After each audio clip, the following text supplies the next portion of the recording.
वे पहुंच गए राजर्षि मानधाता के पास। बोले महाराज आपके 50 कन्याएं हैं, एक हमको दे दो। मानधाता जी पहचानते थे कि ये परम तपस्वी तेजस्वी ब्रह्मर्षि महात्मा सौभरी है, इनको इनकार करना खतरे से खाली नहीं है, अक्षर भस्म कर देंगे। और जिस कन्या को इन्हें दूंगा वही कन्या पश्चाताप करेगी कि मैंने पिताजी का क्या काम बिगाड़ा था, ऐसा क्या मैंने अपराध कर दिया जो इस धमनी संतत नसें नसें हड्डी चमड़ी दिख रही है, कुछ मांस है ही नहीं शरीर में, इस ऋषि के साथ हमारा विवाह कर दिया, हमने कौन सा अपराध किया था।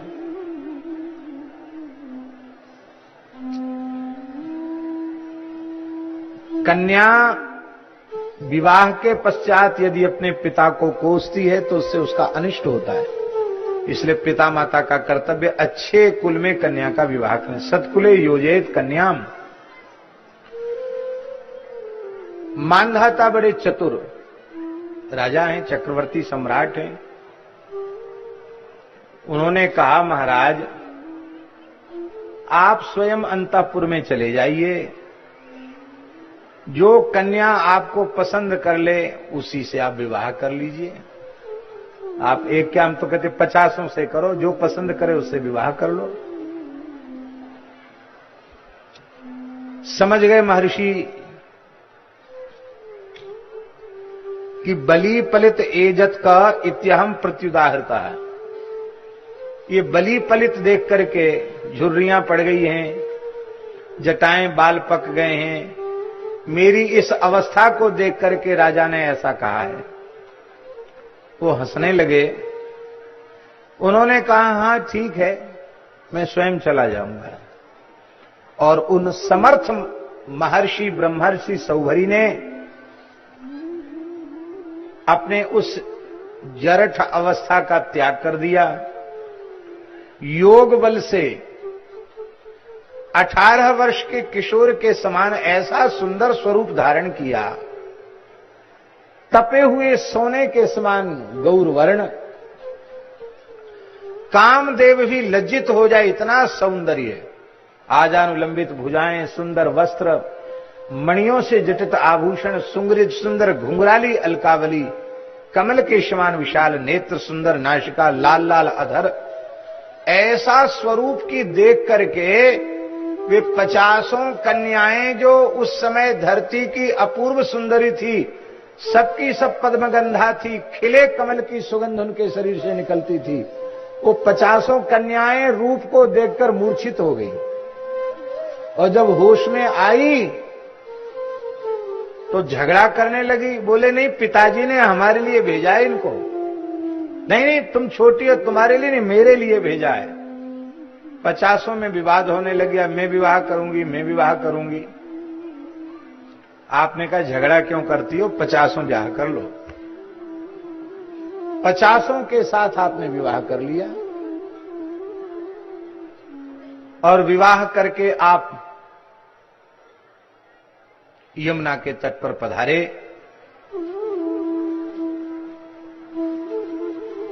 50 कन्याओं को लेकर चले। कालांतर में मानधाता जी के मन में आया, मैं अपनी 50 बेटियों की खोज खबर तो लूं। आखिर महर्षि सौभरी के निकट वो किस विधि से अपना जीवन यापन कर रही है।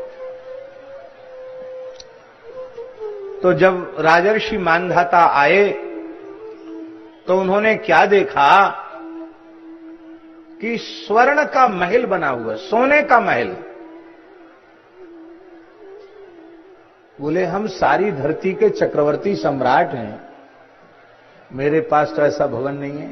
स्वर्ण में महल, मणियों के दीपक जल रहे हैं, विलक्षण प्रचुर भोग सामग्री से युक्त महल, बीणा मुरज मृदंग आदि वाद्य बजाने वाले सेवक गवैया गा रहे हैं, नर्तक नर्तकियां नाच रही हैं, सेवक सेवा में लगे हुए हैं। ऐसा दिव्य वैभव कल्पना में नहीं था। और वहां जाकर क्या देखा कि उनकी बेटी महर्षि शौभरी के साथ कुछ खेल रही थी, चौसर आदि खेल रही थी। पिताजी को देखकर बेटी उठी, चरणों में प्रणाम किया, पूछा मानधाता ने, कहो पुत्री कैसी हो? कहा महाराज पिताजी आप चक्रवर्ती सम्राट अवश्य हैं, अयोध्या के नरेश आप हैं, लेकिन ऐसा वैभव धरती की तो चले क्या, स्वर्ग में इंद्र को भी सुलभ नहीं होगा जो महर्षि शौभरी की कृपा से हमको यहां प्राप्त हो रहा है। पर एक बात की मुझे बहुत भारी पीड़ा है। मानधाता जी ने पूछा क्या पीड़ा है? बोले पीड़ा ये है कि हमारी 49 बहनों का क्या होगा, क्या हाल होगा। क्यों?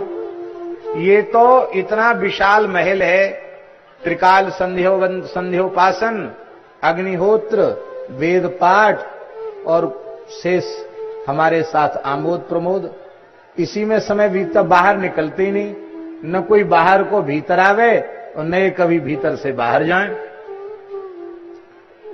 लंबा समय व्यतीत हो गया, मेरे ही पास रहते हैं, हम डर के मारे पूछ भी नहीं पाती कि हमारी बहनों का क्या हाल है। तो इसी बात की पीड़ा रहती है, बेचारी 49 हमारी बहनों का क्या हाल होगा। मानधाता घबरा गए, वो तुरंत वहां से उठे, दूसरे महल में गए। दूसरी बेटी ने भी यही कहा और वहां भी उन्होंने शौभरी जी को देखा। तो 50 महल में गए और 50 जगह शौभरी जी का दर्शन हुआ और 50 कन्याओं ने यही कहा कि यहां से वो कहीं जाते ही नहीं, यहीं रहते हैं वो तो, हमारी 49 बहनों का क्या होगा। आश्चर्य में पड़ गए। ऐसे समर्थ ऋषि शौभरी जिन्होंने अपने संकल्प से 50 महल बना दिए, 50 रूप धारण कर लिए और मानधाता की 50 कन्याओं को 50 रूप धारण करके संतुष्ट किया और खूब संतान हुई उनके।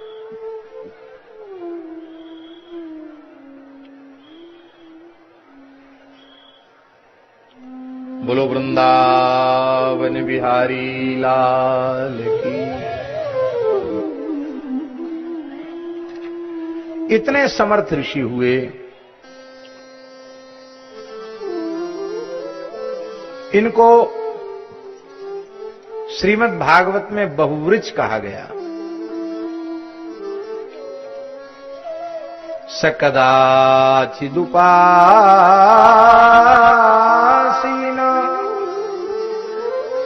आत्मापन्नवमात्मनः ददर्श बहुवृचाचार्यो मीन संग समुत्थितम।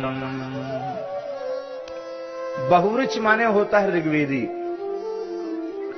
क्योंकि पहले एक ऋग्वेद ही था और उसी के विभाग करके यजुर्वेद, सामवेद और अथर्ववेद हुए। ऐसे ऋग्वेदी महर्षि शौभरी जी ने विचार किया कि अरे मीन संग समुत्थितम, मछली के भोग को देखकर मैंने इतनी बड़ी तपस्या को नष्ट कर दिया। ये बहुत सुंदर श्लोक हैं जो मुमुक्षुओं के लिए, संसार चक्र से छूटकर भगवान से मिलना चाहते हैं, उनके लिए अमृत संजीवनी के समान है। अहो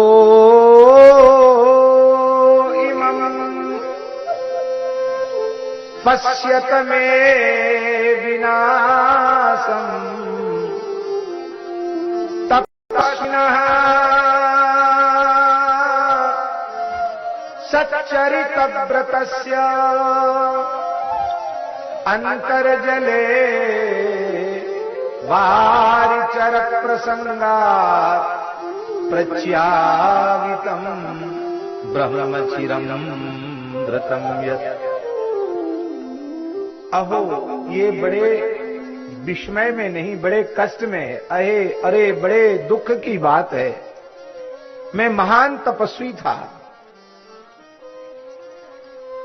सच्चरित व्रतस्य, बड़ा सच्चरित्र था, बड़े कठोर व्रतों का अनुष्ठान किया था और बहुत दीर्घ काल से संचित ब्रह्म तेज को मैंने खो दिया। एक अगाध जल में मछली के विहार को देख करके और प्रच्यावितम ब्रह्मचिरम धृतम यत्। इसलिए वस्तुतः सौभरी महर्षि के जीवन में कोई दोष नहीं आया। क्यों? वो इसलिए हम निवेदन कर रहे हैं कि जो भगवान के समान समर्थ है, जैसे कृष्णावतार में भगवान 16,108 रूप धारण करके और प्रत्येक महल में निवास करते हैं, ऐसे ही भगवान के समान महर्षि सौभरी ने 50 रूप धारण करके और 50 कन्याओं को संतुष्ट किया, पत्नियों को संतुष्ट किया। ऐसे समर्थ ऋषि, उनका क्या बिगड़ा? कुछ नहीं बिगड़ा। फिर सब कुछ त्याग कर भगवान के नित्य धाम को उन्होंने प्राप्त किया। लेकिन ये सीख हम लोगों को देनी थी, इसलिए अपने चरित्र के माध्यम से शिक्षा देने के लिए आपने ये कार्य किया। वे उपदेश दे रहे हैं, संगम त्यजेत मिथुन व्रतिनाम मुमुक्षु सर्वात्मना न विसृजेत बहिरिंद्रियाणि एकश्चरणं रहसि चित्तमनंत ईशे युञ्जीत तद्व्रतिषु साधुषु चेत प्रसंगः। बहुत प्यारा श्लोक है, लिखने योग्य श्लोक है। जिस व्यक्ति को संसार चक्र से छूटकर भगवान के चरण कमलों में पहुंचने की इच्छा होवे, उस व्यक्ति का कर्तव्य है कि वह विषयी भोगी प्राणियों का संग त्याग दे, मिथुन व्रतियों का संग त्याग दे, एक क्षण के लिए भी अपनी इंद्रियों को बहिर्मुख न छोड़े,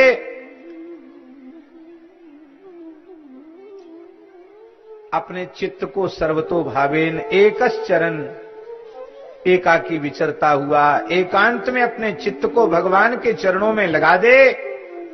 और मान लो संग करने की इच्छा हो, युंजीत तद्व्रतिषु साधुषु चेत प्रसंगः, यदि संग करने की इच्छा हो तो महात्माओं का ही संग करे, भगवत भक्तों का संग करे, साधु पुरुषों का संग करे, मुमुक्षुओं का, मुक्तात्माओं का संग करे, महात्माओं का ही संग करे।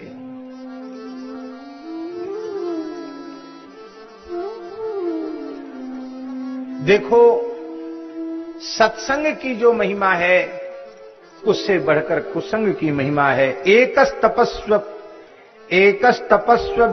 मथाम्भसि मत्स्य संगात पंचाशदा समुत पंच सहस्र वर्गः नान्तम व्रजाम युभय कृत्य मनोरथानाम माया गुणैर हृतमतिर विषयर्थ भावः। 50 कन्याओं के गर्भ से 5000 संतान आपके उत्पन्न हुए। कितने? 5000 पुत्र उत्पन्न हुए आपके। और इसके बाद उन्होंने इस वैराग्य के गीत को गाने के बाद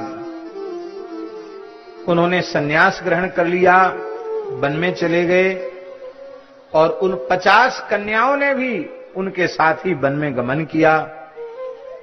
50 कन्याओं अपनी पत्नियों के सहित उन्होंने घोर तपस्या की, शरीर को सुखा दिया और सहैवाग्नि विरात्मानम योज परमात्मनि, आपने योगाग्नि में अपने देह को भस्म किया। 50 पत्नियां सती हो गई और आपने परब्रह्म परमात्मा के स्वरूप में अपने को विलीन कर दिया।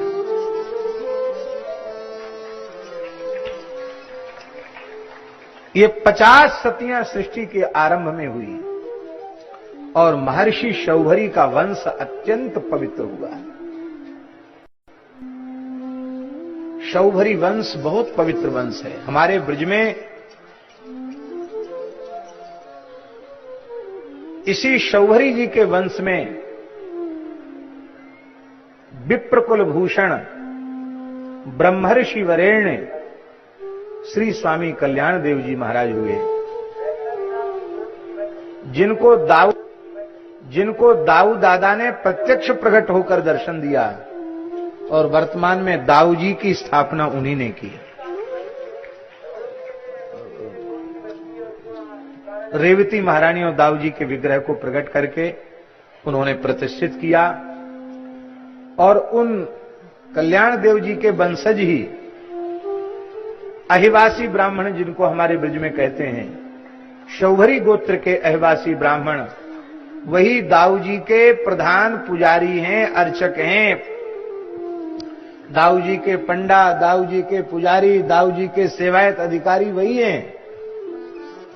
और वे सबके सब अत्यंत पवित्र ब्राह्मण हैं। एक भी कोई प्रमाण ऐसा उपलब्ध नहीं है कि शौभरी गोत्रीय ब्राह्मण नहीं होते हों। ब्राह्मण हैं। श्रीमद् भागवत में उनकी बड़ी महिमा लिखी है, पुराणों में उनकी बड़ी महिमा लिखी है। और